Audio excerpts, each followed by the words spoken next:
السلام عليكم ورحمة الله.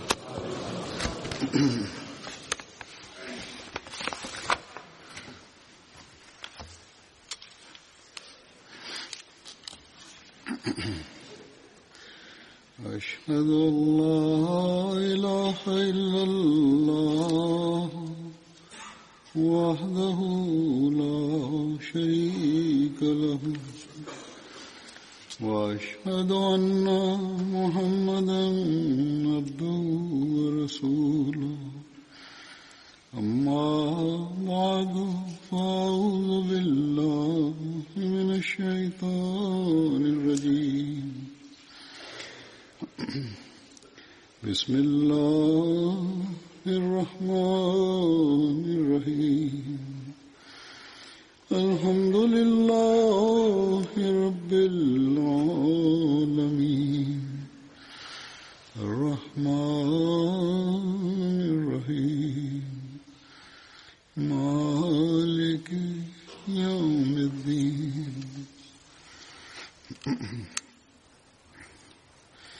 إياك نعبد وإياك نستعين اهدنا الصراط المستقيم صراط الذين أنعمت عليهم غير المغضوب عليهم ولا الضالين. Le premier des compagnons que j'évoquerai aujourd'hui se nomme Yazid bin Rukaysh. Yazid bin Rukaysh appartenait à la famille Banu Asad bin Khuzama de la tribu Quraysh, et Yazid est l'allié des Banu Abd Shams. Selon certains, il se nommait Arpat, mais ce récit n'est pas authentique. Son père se nommait Rukaysh bin Riyab et son nom d'emprunt était Abu Khalid. Yazid avait participé à la bataille de Badr, à la bataille d'Uhud, à la bataille du Fossé et à toutes les autres batailles menées par le saint prophète Mohammed sallallahu alayhi wa sallam.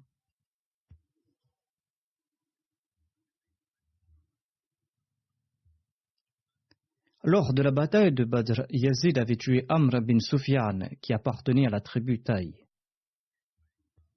Un des frères de Yazid se nommait Eid bin Rukaysh. Il avait immigré à Médine avec les membres de sa famille et il faisait partie des tout premiers émigrants.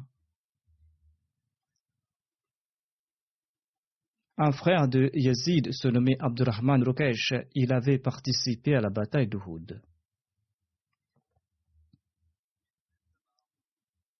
Une des sœurs de Yazid se nommait Amina bint Rukaysh. Elle avait embrassé l'islam au tout début à la Mecque.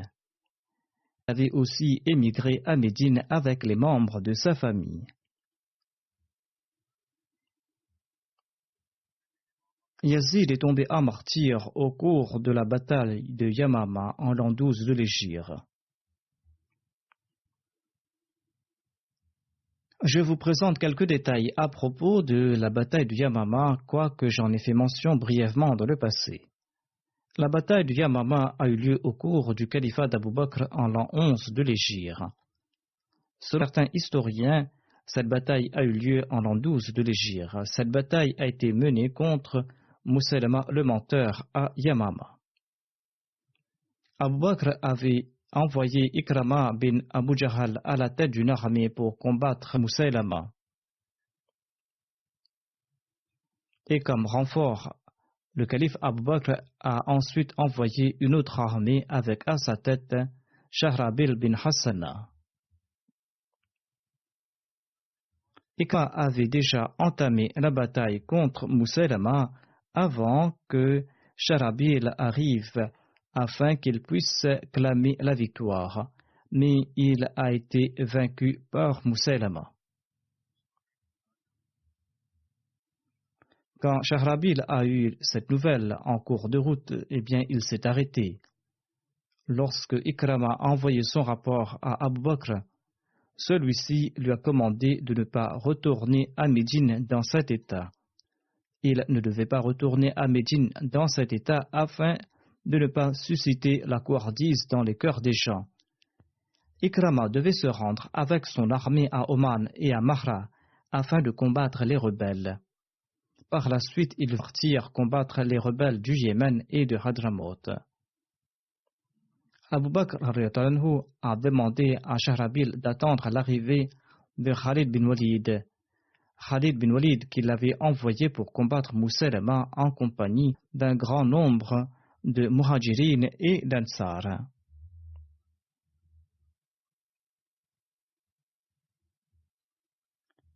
Thabit bin Qais était à la tête des Ansar dans cette armée et Abu Huzaifa et Zayd bin Khitab étaient à la tête des émigrants.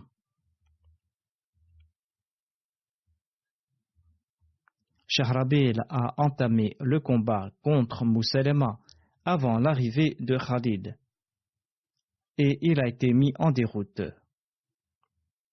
Pour aider Khalid, le calife Abu Bakr a envoyé en renfort une armée sous la direction de Salih afin de protéger ses arrières contre toute attaque. Abu Bakr avait l'habitude de dire « Je ne souhaite pas utiliser les compagnons de Badr, je préfère qu'ils puissent rencontrer Dieu avec leurs bonnes œuvres. » Le calife Abu Bakr ajoutait « Grâce aux bénédictions découlant de leur personne et des gens pieux, Allah dissipe mieux les malheurs en lieu de demander leur aide. » Mais en raison de certaines contraintes, il dut prendre part à ces batailles. Or, le calife Omar, quant à lui, avait une opinion contraire. Il enrôlait les compagnons de Badr dans différentes armées et les utilisait pour d'autres tâches. Les musulmans étaient au nombre de 13 000 lors de cette bataille et l'armée de Moussailama comprenait 40 000 soldats. L'armée de Moussailama comprenait un certain Nihar al-Rijal bin Unfawa. Ce Nihar était parti voir le prophète Mohammed lui pour apprendre le Saint-Coran et pour apprendre aussi la religion. Le saint prophète Mohammed lui avait envoyé ce Nihar comme muallim pour les gens de Yamama afin de pouvoir répliquer à la déclaration de prophétat faite par Moussailama. Mais une fois là-bas, Nihar est devenu apostat. Il a menti en témoignant que le saint prophète Mohammed lui aurait déclaré que Moussailama partageait avec lui la Naboua. Là, nous en préserve.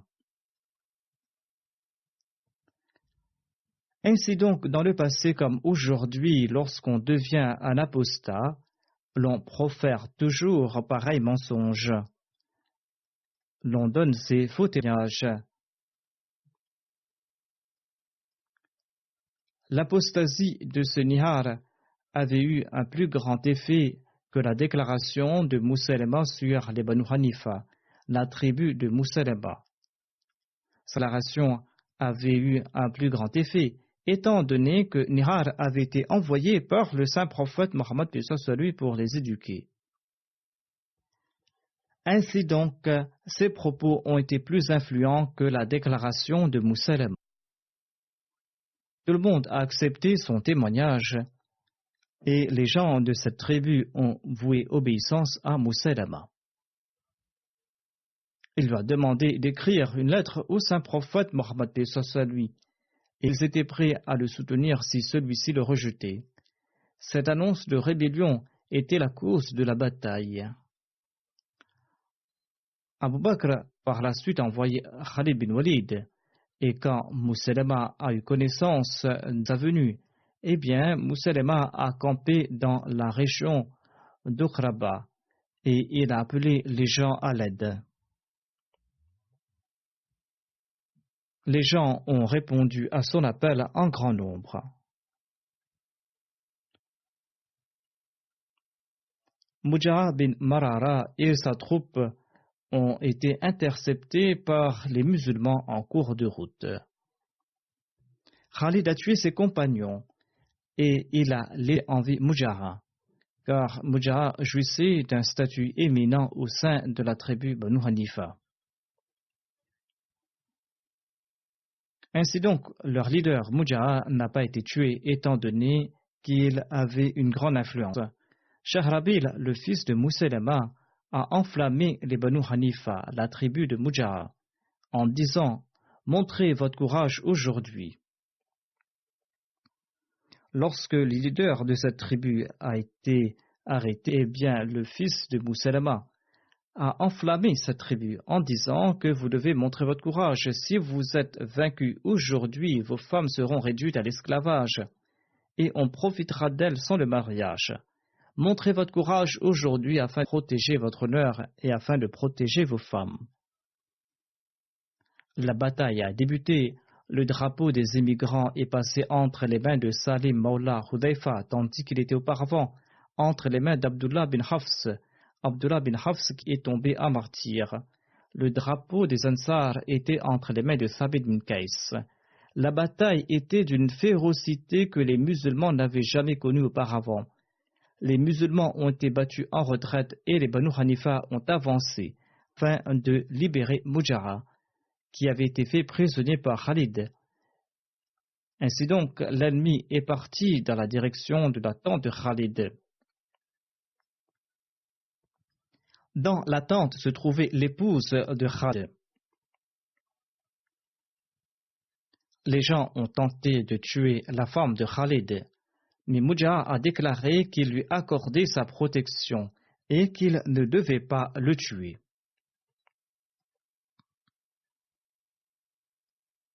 Mujaha leur a demandé de s'attaquer aux hommes et il est parti en détruisant la tente. La bataille faisait rage et la tribu Banu Hanifa a lancé l'assaut de concert. Ce jour-là, les musulmans et les mécréants avaient le dessus à tour de rôle. De grands compagnons, à l'instar de Salim Abu Hudayfa, Zayd bin Khitab, sont tombés à martyr. Lorsque Khalid a vu la situation des musulmans, il a demandé à chaque tribu de se séparer afin de pouvoir jauger les pertes et afin de savoir d'où venaient les attaques. Les musulmans se sont mis en rang et ils se sont dit qu'ils avaient honte de prendre la fuite en ce jour.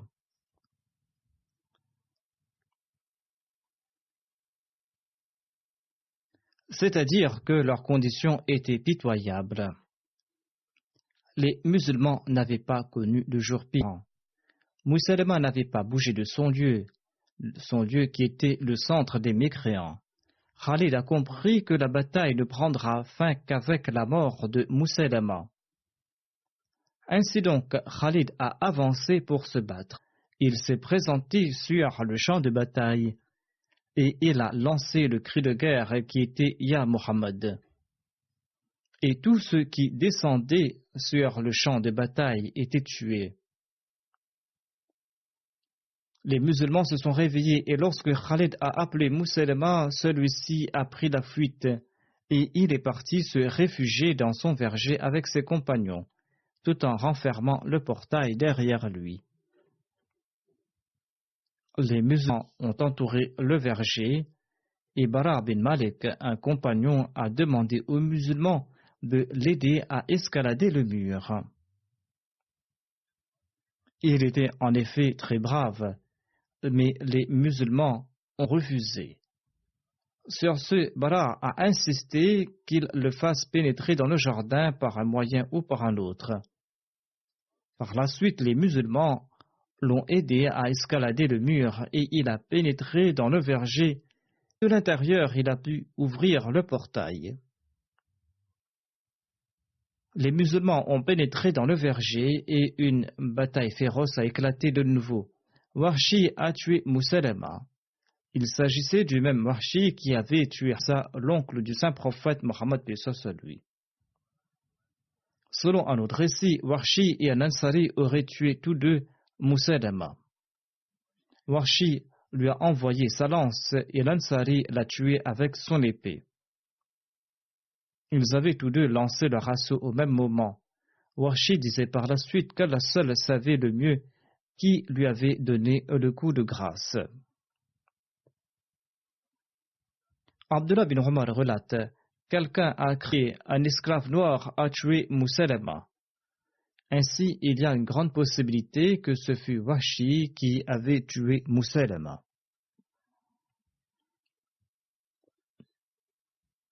Khalid a tenté de trouver la dépouille de Musaylama par l'entremise de Mujaha. Mujaha a dit à Khalid que les soldats qui avaient combattu les musulmans étaient empressés et ils étaient sans expérience.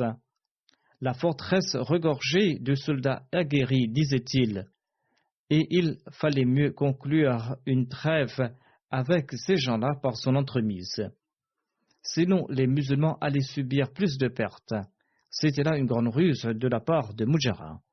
Et Khalid a tenté de signer la trêve avec Mujaha en disant qu'il leur laisserait la vie sauve et qu'ils ne seront pas faits prisonniers, mais que les musulmans prendront possession de tous leurs biens. Mujaha, un homme fort rusé, a dit qu'il partait rencontrer les gens de la forteresse pour leur demander conseil. Étant donné que Musaylama avait été tué, ils avaient perdu leur force. Mais les mécréants ont usé de subterfuge. Mujaha est parti dans la forteresse où il n'y avait que des femmes, des vieux, des enfants et des faibles. Mujaha a demandé aux femmes de porter des armures et il leur a demandé de se tenir sur les remparts de la forteresse avec les étendards de la bataille jusqu'à son retour. Ainsi, Mujaha est parti informer Khalid que les gens de la forteresse n'étaient pas prêts à accepter les conditions préétablies de la trêve, notamment qu'ils auraient la vie sauve et que les musulmans prendraient possession de leur bien. Mujaha a ajouté: certains sont apparus sur les remparts pour signaler leur refus, et je ne peux répondre de leur personne étant donné qu'ils ne sont pas sous mon contrôle. Khalid a regardé dans la direction de la forteresse où bondent des soldats. C'étaient en fait des femmes qui s'étaient déguisées. C'était là une ruse de sa part. Les musulmans avaient subi des pertes lors de cette bataille terrible. Cette bataille qui était longue, les musulmans souhaitaient donc remporter la victoire pour retourner rapidement. Sur ce, Khalid a signé la trêve sur la condition qu'il prendra possession de la moitié de l'or, de l'argent, des animaux et des esclaves. Selon un autre récit, la trêve a été conclue sur la condition qu'il prendrait un quart des prisonniers. Lors de cette bataille, 360 Ansar et émigrants de Médine ont perdu la vie, en sus de 300 autres musulmans. Les Banu Hanifa ont perdu 7000 soldats dans la plaine d'Akraba et 6000 autres dans le verger, et 7000 autres ont été tués dans la poursuite. Lorsque l'armée est retournée à Médine, Omar a demandé à son fils Abdullah pourquoi il n'était pas tombé à martyr avant Zayd. Zayd qui en effet était tombé à martyr. Abdullah a répondu: Zayd a demandé le martyr à Allah et Allah lui a accordé ce statut. Abdullah a déclaré: j'ai tenté de mériter le statut de martyr, mais je n'ai pas réussi. En tout cas, après le martyre de nombreux compagnons cette année-là, lors de la bataille de Yamama, Abu Bakr a ordonné que l'on recueille dans un seul volume le Coran, afin que l'on ne perd pas des parties du Saint-Coran. C'était là donc quelques faits concernant la bataille de Yamama. Le prochain compagnon se nomme Abdullah bin Makhrama. Son nom d'emprunt était Abu Muhammad, et il appartenait à la tribu Banu Amir bin Louis. On le nommait aussi Abdullah Akbar et il était un des premiers musulmans. Son père se nommait Makhrama bin Abdel Aziz et sa mère se nommait Mahnana bint Safwan. Un des fils de Abdullah bin Makhrama se nommait Masahik et sa mère était Zainab bint Suraka. Abdullah bin Makhrama faisait partie des tout premiers musulmans. Il a eu l'occasion d'accomplir 2 émigrations, la première une fois en Abyssinie et la deuxième fois à Médine. Selon Ibn Ishaq, Abdullah bin Makhrama avait accompli le voyage en Abyssinie avec les compagnons qui étaient en compagnie de Ja'far. Yunus bin Bukair et Salma et Bukay ont relaté ce récit d'Ibn Ishaq sur l'immigration en Abyssinie. Abdullah bin Makhrama avait loué chez Kulthum bin Hidam lorsqu'il est arrivé à Médine. Et le saint prophète Mohammed lui avait établi un lien de fraternité entre lui et Farwa bin Amr Ansari. Abdullah bin Makhrama avait participé à la bataille de Badr et à toutes les autres batailles qui ont suivi. Il avait 30 ans lors de la bataille de Badr et il avait 41 ans lorsqu'il est tombé en martyr lors de la bataille de Yamama au cours du califat d'Abu Bakr.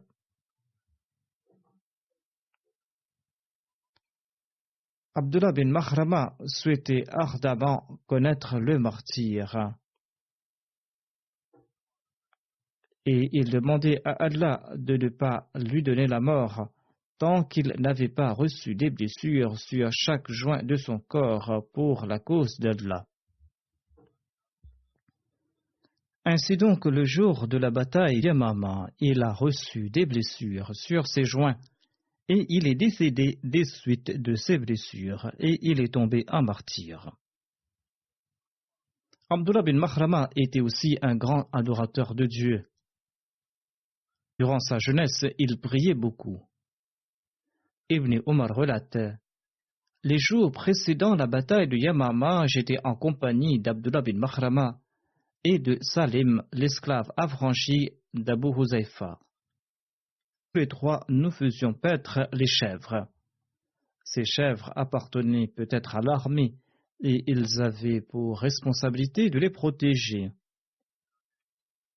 Il relate: mon tour pour m'occuper des chèvres est tombé le jour de la bataille.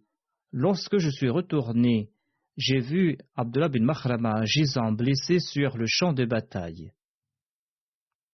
Quand je me suis approché de lui, il m'a demandé: Abdullah bin Omar, est-ce que les jeûneurs ont rompu leur jeûne? En effet, c'était le crépuscule. Et quand j'ai répondu à l'affirmative, il m'a demandé d'apporter un peu d'eau dans un bouclier, afin qu'il puisse rompre son jeûne. Il jeûnait en effet même au cours de la bataille. Abdullah bin Omar est parti lui ramener de l'eau, mais Abdullah bin Makhrama était déjà mort lorsqu'il est retourné. Le prochain compagnon se nomme Amr bin Ma'bad. On dit qu'il se nommait aussi Umayr bin Ma'bad. Le père d'Amr bin Ma'bad se nommait Ma'bad bin Azhar. Amr bin Ma'bad appartenait à la branche Banu Zubayya de la tribu Ansari Aus. Amr bin Ma'bad a participé à la bataille de Badr, à la bataille d'Uhud, à la bataille du Fossé et aux autres campagnes et batailles menées par le saint prophète Mohammed sallallahu alayhi wa sallam. Amr bin Ma'bad était parmi ses compagnons qui s'étaient battus lors de la bataille de Hunayn. Dieu était leur pourvoyeur et il s'était tenu aux côtés du saint prophète Mohammed lui sans flancher, en compagnie de 100 autres compagnons. Abdullah bin Amr relate: au cours de la bataille de Hunayn, 2 groupes de musulmans avaient pris la fuite et il n'y avait pas plus de 100 compagnons autour du saint prophète Mohammed lui. Il existe des divergences sur nombre de compagnons qui s'étaient tenus fermement aux côtés du saint prophète Mohammed lui lors de la bataille de Hunayn. Certains disent qu'ils étaient entre 80 et 100. D'autres affirment qu'ils étaient une centaine. En tout cas, ils étaient peu en nombre. Le prochain compagnon se nomme Norman bin Malik. On le nommait aussi Norman bin Qawqal. Selon l'imam Bukhari, il se nommait Ibn Qawqal. Alama Badruddin Aini, l'exégète d'Al-Bukhari, déclare que le nom complet d'Ibn Qawqal était Norman bin Malik bin Tha'laba bin Asram. et le nom de Sahlaba ou d'Asram était Qawqal. Et à raison de sa filiation avec son grand-père, on le nommait Norman bin Qawqal. Norman bin Malik était boiteux. Son père se nommait Malik bin Sahlaba et sa mère se nommait Amra bint Ziyad. Elle était la sœur de Mujazzar bin Ziyad. Norman bin Malik appartenait à la branche Banu Ghanam de la tribu Banu Khazraj des Ansar. Cette tribu était connue comme Qawqal. Selon Ibn Hisham, Norman bin Malik était connu sous le nom de Norman Qawqal. Et selon Ibn Hisham, il appartenait à la tribu Banu Dad. Dans un de mes précédents sermons, j'avais expliqué la raison du nom Qawqal. Lorsqu'une personne demandait la protection d'un chef de Médine, on lui disait qu'il pouvait escalader la montagne autant qu'il le voudrait et qu'il serait en paix, c'est-à-dire qu'il pouvait partir librement, sereinement et sans crainte. Et ceux qui accordaient ces protections étaient nommés Qawaqil. Selon Ibn Hisham, lorsqu'un chef accordait sa protection à une personne, il lui offrait une flèche en disant qu'il pouvait partir là où il le souhaitait. Ainsi donc, Tharlaba bin Dad, le grand-père de Norman, était aussi connu comme un Qawqal. De même, Ghanam bin Auf, le chef des Khazraj, et Sa'ad bin Ubada étaient connus comme des Qawqal. Les tribus Banu Salim, Banu Ghanam et Banu Auf bin Khazraj étaient comme des Qawqila. Ubada bin Samit était le chef des Banu Auf. Norman bin Malik avait participé dans les batailles de Badr et d'Uhud. Et il est tombé à martyr lors de la bataille. Il avait été tué par Safwan bin Umayya. Selon un autre récit, il aurait été tué par un certain Aban bin Saïd. Norman bin Malik, Mujazzar bin Ziyad et Ubada bin Hiss ont été enterrés dans la même tombe après la bataille d'Uhud. Lorsque le saint prophète Mohammed lui demandait conseil à Abdullah bin Ubay bin Saloul avant la bataille d'Uhud, eh bien Norman bin Malik a dit au saint prophète Mohammed lui, ô envoyé d'Allah, j'entrerai certainement dans le paradis en ce jour. Le saint prophète Mohammed lui a demandé pourquoi cela. Norman a répondu, parce que je témoigne qu'il n'y a pas d'autre Dieu à part Allah et que vous êtes son prophète. Certainement, je ne fuirai pas hors de la bataille. Tu dis vrai, a répondu le saint prophète Mohammed lui, et Norman est tombé à martyr ce jour-là. Khalid bin Abu Malik Jardi relate: j'ai lu dans le livre de mon père que Norman bin Qawqal Ansari avait ainsi prié: ô mon Seigneur, je jure qu'avant le coucher du soleil, je marcherai sur les verdures du paradis avec mon pied boiteux. Ainsi, il est tombé martyr ce jour-là. Le saint prophète Mohammed a déclaré: Allah a exaucé sa prière, car je l'ai vu dans une vision que Dieu m'a montré que Norman était en train de marcher dans le paradis. Il ne boitait pas du tout. Abu Huraira relate: je suis parti voir le saint prophète Mohammed lui quand il était à Khaybar après la victoire remportée par ses compagnons. J'ai dit au saint prophète lui de m'accorder une part du butin. Un des fils de Saïd bin As a demandé au saint prophète de ne pas m'accorder ma part. Et j'ai informé le saint prophète Mohammed celui-là était celui qui avait tué Norman bin Qawqal. Ibn Saïd bin As a déclaré: celui-là, c'est-à-dire Abu Huraira, se croit supérieur à nous. Lui qui, jusqu'à tout récemment, faisait paître ses chèvres sur le mont Za dans la région de Tehama, me cherche des défauts en disant que j'ai tué un musulman. Le mont Zan était en effet une des montagnes de la tribu d'Aus auxquelles appartenait Abu Huraira. Ibn Saïd bin As a dit: Allah a honoré Norman à travers moi et il ne m'a pas déshonoré entre ses mains. C'était là une déclaration très rusée de sa part. Soufiane ajoute: j'ignore si le saint prophète Mohammed lui avait accordé ou pas sa part du but. Jabir relate que Norman bin Kawkal a demandé au saint prophète Mohammed lui: ô envoyé d'Allah, si j'accomplis la prière et les jeûnes du Ramadan, et si j'évite ce qui est considéré illicite, et si je considère permis ce qui est licite, et si je n'ajoute rien à ces enseignements, et si je n'en retiens rien, est-ce que je serai au paradis? Le saint prophète a répondu oui. Sur ce, Norman a déclaré: par Dieu, je n'ajouterai rien à ces enseignements. Jabir relate que Norman bin Kawkal est entré dans la mosquée lorsque le saint prophète Mohammed lui était en train de prononcer le sermon du vendredi. Le saint prophète Mohammed lui a demandé d'accomplir la rakat de prière. Ce hadith concerne donc la question des 2 rakats de la sunna à être accomplis le jour de la Jumma. Norman est entré dans la mosquée tandis que le saint prophète prononçait son sermon, et le saint prophète, paix soit lui a conseillé d'accomplir 2 courtes rakats avant la prière de Jumma. Le saint prophète a déclaré: si vous arrivez pendant que l'imam prononce son sermon, eh bien vous devez accomplir 2 courtes rakats de sunna.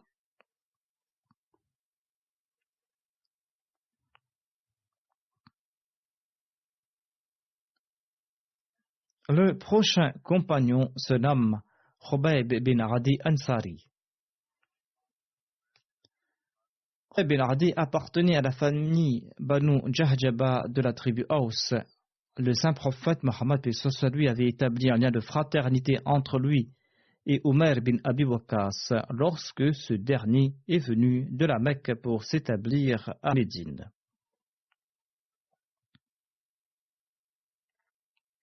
Khubayb bin Adi avait participé à la bataille de Badr et durant la bataille de Badr, il avait tué Harith bin Amir.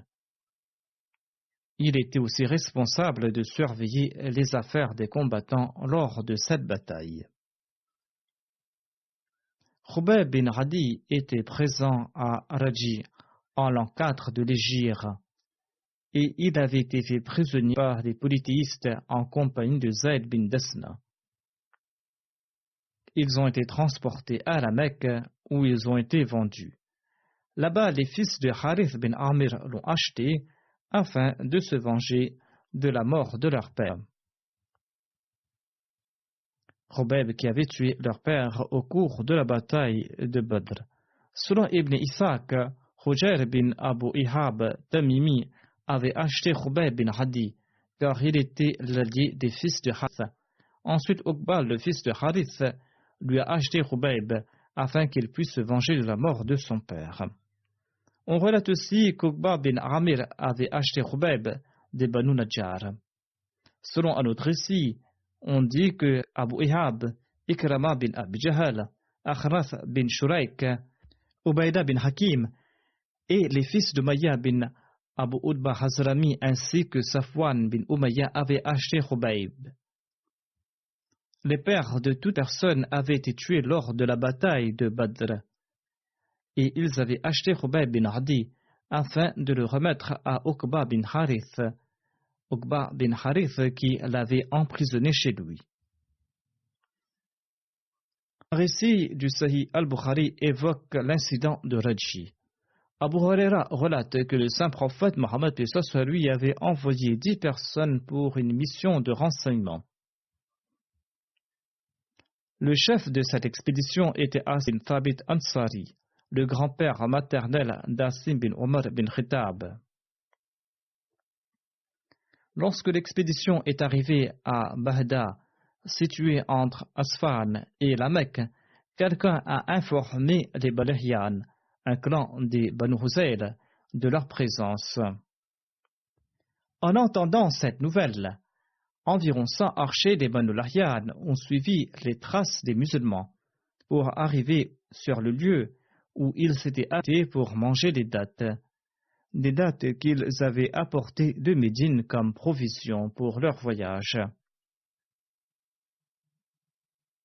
Leurs poursuivants ont vu les noyaux des dattes qu'ils avaient consommés et ils les ont reconnus comme les dattes de Médine. Ainsi, les poursuivants ont continué à suivre les traces des musulmans. Quand Asim et ses compagnons les ont vus venir de loin, ils sont montés sur une colline. Leurs assaillants les ont entourés et ils ont demandé aux musulmans de descendre, leur promettant de ne pas les tuer. L'ennemi a promis de ne pas tuer les musulmans.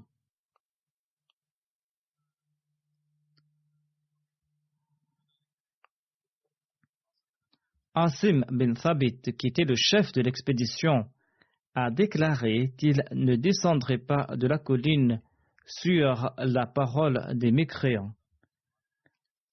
Il a déclaré qu'il n'avait pas confiance dans les déclarations et dans la parole des mécréants. Ensuite, il a imploré Allah d'informer le saint prophète Mohammed lui à propos de leur situation. Les assaillants leur ont lancé des flèches et ils ont tué Asim et 7 autres de ses compagnons. Par la suite, les 3 restants ont cru dans les garanties des mécréants et ils sont descendus de la colline. Il se trouvait parmi eux Khubayb bin Adi Ansari, Ibn Dasna et une 3e personne. Une fois descendus, les mécréants les ont maîtrisés et ils les ont ligotés avec les cordes de leurs arcs. La 3e personne a protesté, affirmant que c'était là la première violation de leur parole. Par Allah, a-t-il déclaré, je ne vais pas vous suivre. L'exemple qui me plaît est celui de ceux qui sont tombés à martyr. Si vous le souhaitez, vous pourrez me tuer là. Ainsi, ils l'ont tabassé, ils l'ont tiré afin qu'ils les suivent, mais il n'a pas accepté de les suivre et en fin de compte, ils l'ont tué. Les mécréants ont conduit Khubayb et Ibn Dasna à la Mecque où ils les ont vendus. Cet incident avait eu lieu après la bataille de Badr. Les Banu Harith bin Amir bin Nawfal bin Abd Muf ont acheté Khubayb qui avait tué Harith bin Amir lors de la bataille de Badr. Khubayb a été emprisonné chez eux. Selon Ibn Shihab, la fille de Harith avait raconté à Ubaydullah que ceux qui avaient acheté Khubayb avaient décidé de l'exécuter.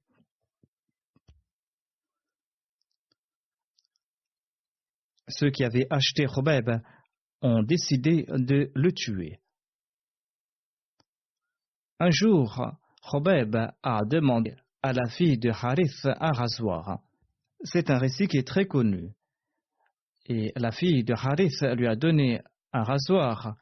Et à son insu, un de ses enfants s'est approché de Khubayb. Et Khubayb a pris l'enfant et l'a assis sur sa cuisse. En voyant le rasoir dans la main de Khubayb, la fille a pris peur.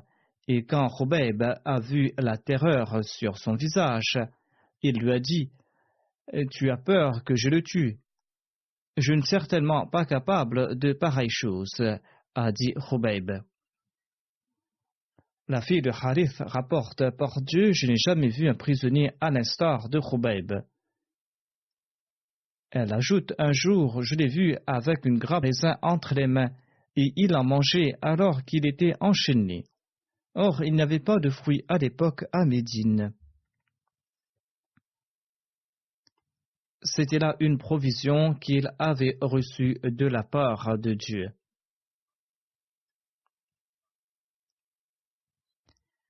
Quand les exécuteurs de Khubayb sont sortis hors de l'enceinte sacrée de la Kaaba afin de le tuer, Khubayb leur a demandé la permission d'accomplir 2 rakats de prière.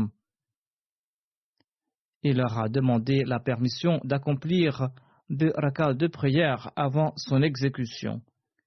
Et ayant reçu la permission, il a accompli ses prières.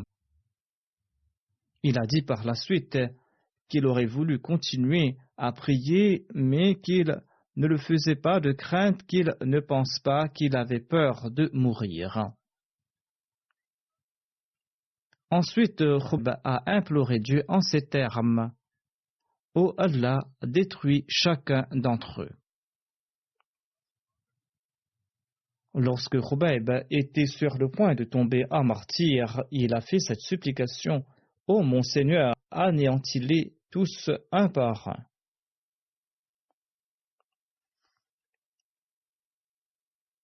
Ensuite, Khubayb a récité quelques vers en arabe.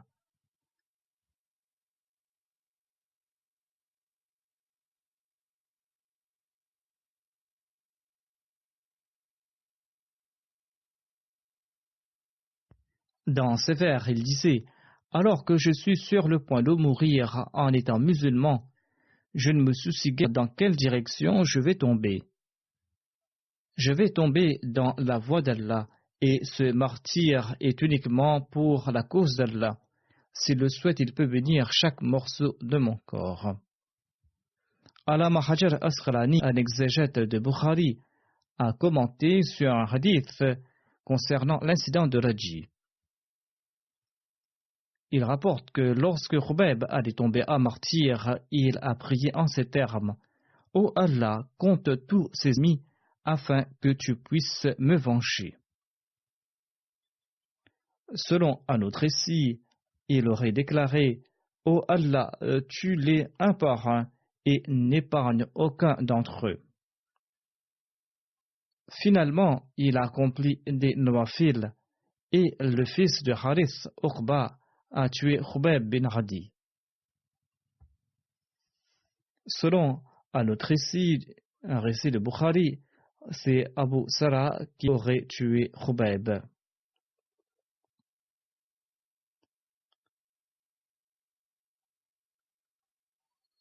Ainsi donc, Khubayb a été tué, et Khubayb avait établi cette tradition pour tous les musulmans, qui consiste à accomplir 2 rakats de nawafil avant de tomber en martyr, avant de mourir.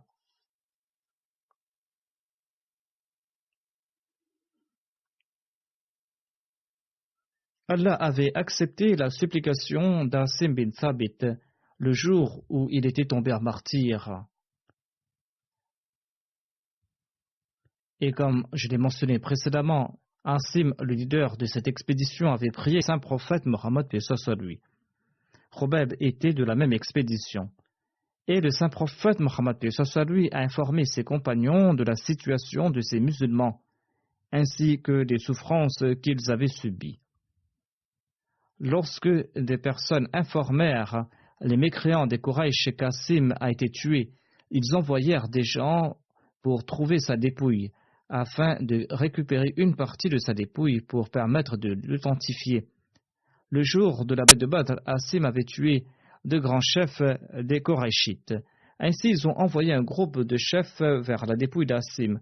Allah l'exalté avait fait en sorte que des abeilles recouvrent son corps, et le groupe d'hommes n'a pas pu toucher au corps d'Asim. Ainsi donc, Allah a protégé Asim de leurs mains, et ils n'ont pas pu découper aucun morceau de son corps.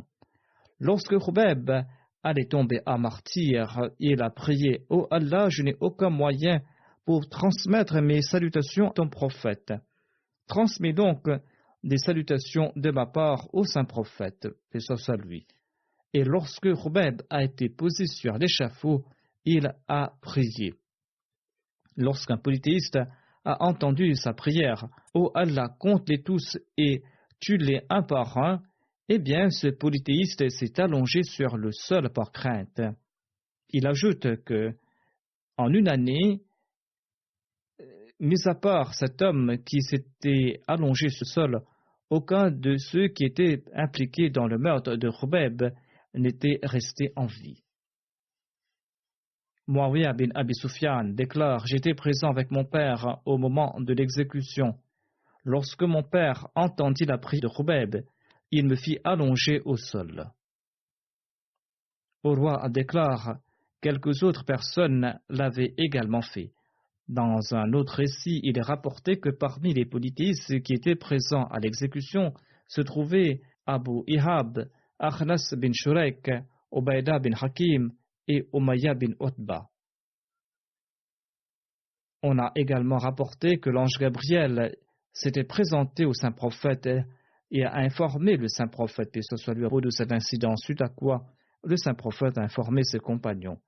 Les compagnons rapportent que ce jour-là, le saint prophète était assis dans une assemblée. Il a déclaré que la paix soit sur toi également, ô Khubayb. Et il a ajouté que les Quraysh venaient de tuer Khubayb. Ainsi donc, Allah l'exalté avait transmis les salutations de Khubayb au saint prophète Mohammed paix soit lui. Ce récit se trouve dans le commentaire de Sahih al-Bukhari. Lorsque Khubayb est tombé à martyr, sa tête était tournée dans la direction de la Qibla, mais les polythéistes déplacèrent son corps afin que son visage soit orienté ailleurs. Mais peu après, les polythéistes ont vu de nouveau que son visage était de nouveau orienté vers la Qibla. Ils changeaient l'orientation de sa tête, mais ils n'y parvenaient pas, et ils l'abandonnèrent dans cette direction. On rapporte dans un autre récit que les Quraysh avaient pendu le corps de Khubayb sur un arbre et ils l'ont tué en lui envoyant des coups de flèche. Dans ce groupe se trouvait une personne nommée Saïd bin Amir qui par la suite avait accepté l'islam. Jusqu'à l'époque du califat d'Omar, lorsqu'il se rappelait de l'incident de Khubayb et des souffrances qu'il avait dû endurer, il tombait inconscient. Il existe d'autres récits concernant Khubayb que je mentionnerai par la suite. Je voudrais à présent annoncer que le département de l'histoire de la Jamaat Ahmadiyya a lancé un site web en langue ourdou et en langue anglaise. Des contenus ont été mis en ligne suite à des recherches effectuées sur l'histoire de la Jamaat Ahmadiyya et sur des biographies. On y trouve par exemple des biographies du Messie premier d'Islam, des califes de la Jamaat Ahmadiyya, des compagnons du Messie premier d'Islam, des martyrs de l'Ahmadiyya, des darwish de Qadian, des missionnaires de la communauté, ainsi diverses personnes saintes de la communauté. Il y a également des thèses, des articles, des photographies historiques. Tous les volumes de l'histoire de l'Ahmadiyya ont été publiés à ce jour et tous ces récits historiques des organisations auxiliaires, des pays, des villes, des Jamaat, ainsi que des manuscrits des personnes saintes de la communauté, ainsi que des photographies et des reliques et des titres importants de certains journaux ont été mis en ligne. Il y a aussi en ligne des articles d'investigation, des articles historiques, des photographies d'événements et des bâtiments importants de la communauté, ainsi que des photos des bureaux centraux, des établissements d'éducation, des hôpitaux, des infirmeries et des maisons d'hôtes, etc. À travers une chaîne YouTube, on peut également accéder à certains documentaires importants de la MTA grâce à ce site web. Sur ce site, on peut aussi trouver une frise chronologique des événements historiques importants de la communauté depuis son commencement jusqu'à aujourd'hui. Je lancerai, Inch'Allah, officiellement ce site web après la prière du vendredi.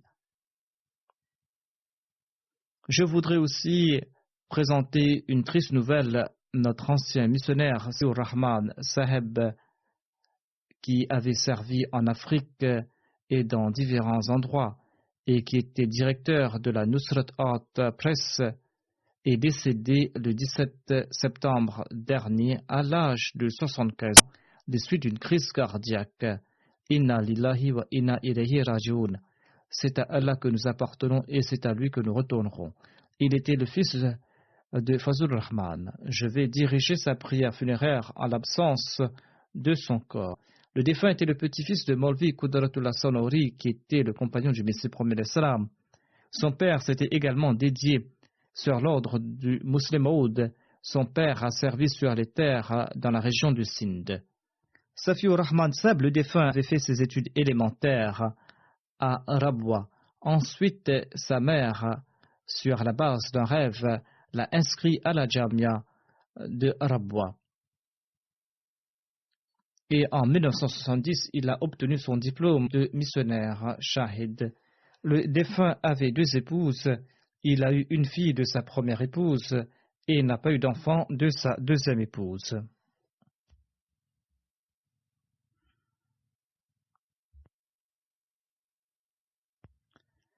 La fille de Safiur Rahman, Saheb habite ici. Elle se prénomme Roshan Ara. Elle est l'épouse de Jamil Ahmad Saheb. Après avoir terminé ses études avec succès à la Jamia, Safiur Rahman a servi pendant quelque temps des bureaux centraux à Rabwa. Ensuite, elle a servi comme missionnaire à Chakwal. Et là-bas, il a eu l'occasion de servir aux côtés d'un compagnon du Messie premier d'Islam pendant 1 an, un compagnon qui se nommait Hakim Abdullah Saheb.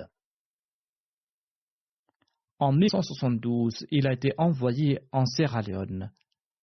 Et lorsque le 3e calife l'avait envoyé en Afrique, il lui avait conseillé d'aimer les Africains. Safiur Rahman Saheb disait qu'il était resté fermement attaché à ce conseil et il a relaté un incident sur l'aide de Dieu. Il raconte, en Sierra Leone, un jour après avoir longuement marché et voyagé en bateau, nous sommes arrivés le soir dans un village très éloigné. Il était accompagné d'un vieil Ahmadi africain. Le chef de ce village n'était pas présent et en accord aux traditions de ce pays, ils sont partis voir l'imam en chef qui a refusé de les écouter et qui les a expulsés du village. La nuit tombait et ils n'avaient aucun refuge et ils ont donc rebroussé chemin. Ils se sont éloignés du village et ils se sont retrouvés dans la jungle.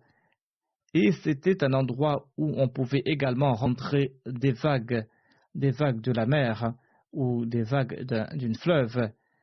Il ajoute, nous étions très inquiets lorsque nous marchions et nous avons entendu la voix d'un homme qui était assis sur un point élevé et qui nous a invités à nous réfugier dans sa hutte. Peu de temps après, nous avons entendu d'autres voix et des gens nous cherchaient. Et lorsqu'ils se sont rapprochés de nous, ils nous ont dit que l'imam en chef nous rappelait car depuis qu'il nous avait expulsés, il était sujet à un terrible mal de tête. Il nous a donc rappelé en pensant que ce mal de tête était lié à notre expulsion.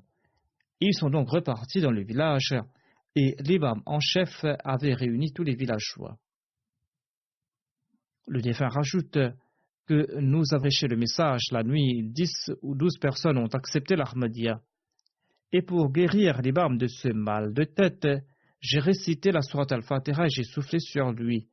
Et par la grâce d'Allah, il était guéri. Ainsi, Allah l'exalté s'était même occupé de leur hébergement et ils ont pu aussi rencontrer des personnes qui ont accepté l'Ahmadiyya.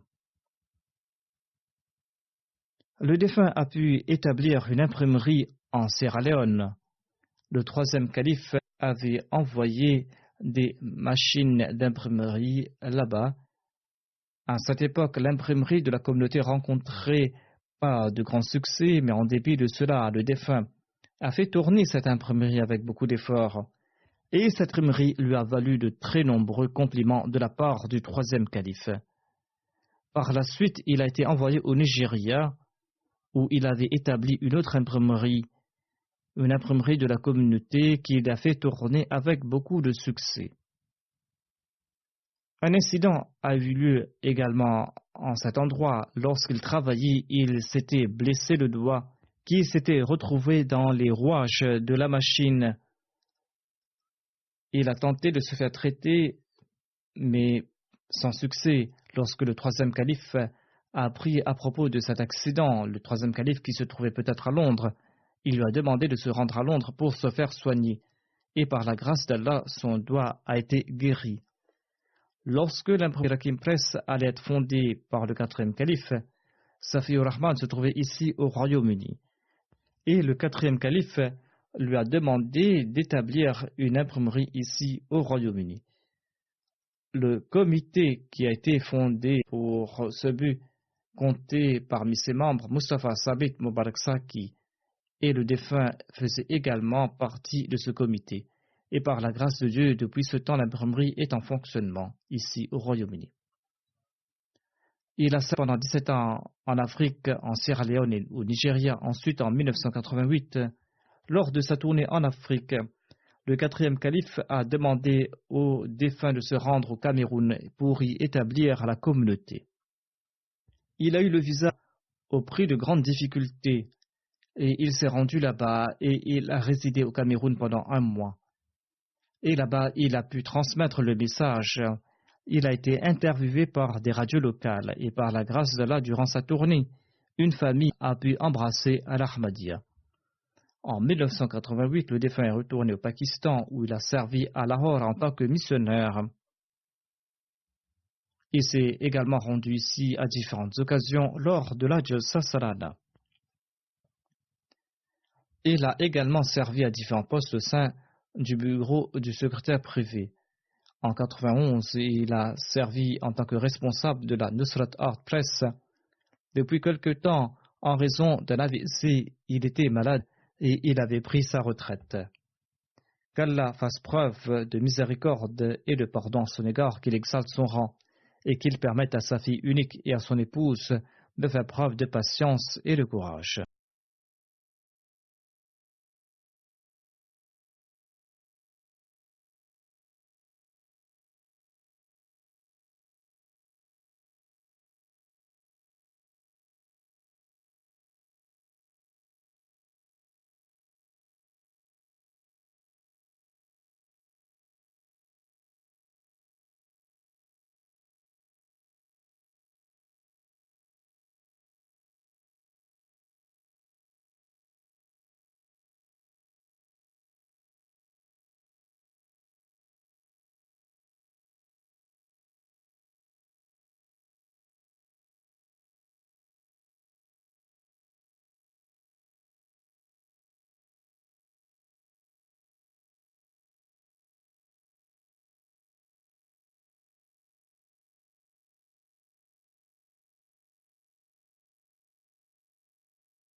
الحمد لله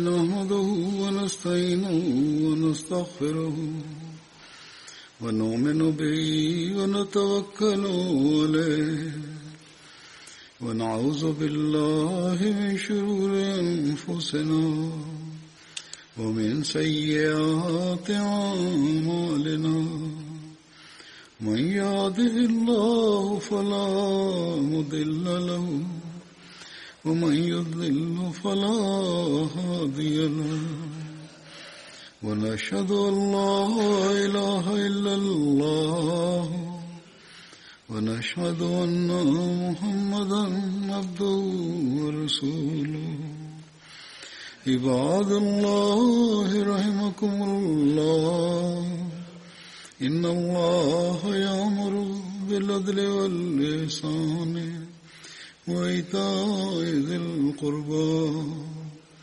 وينهى عن الفحشاء والمنكر والبغي يعظكم لعلكم تذكرون اذكروا الله يذكركم وادعوه يستجب لكم ولذكر الله أكبر.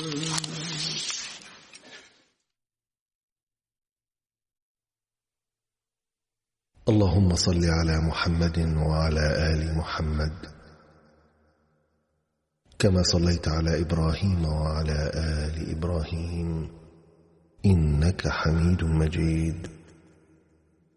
اللهم بارك على محمد وعلى آل محمد كما باركت على إبراهيم وعلى آل إبراهيم إنك حميد مجيد.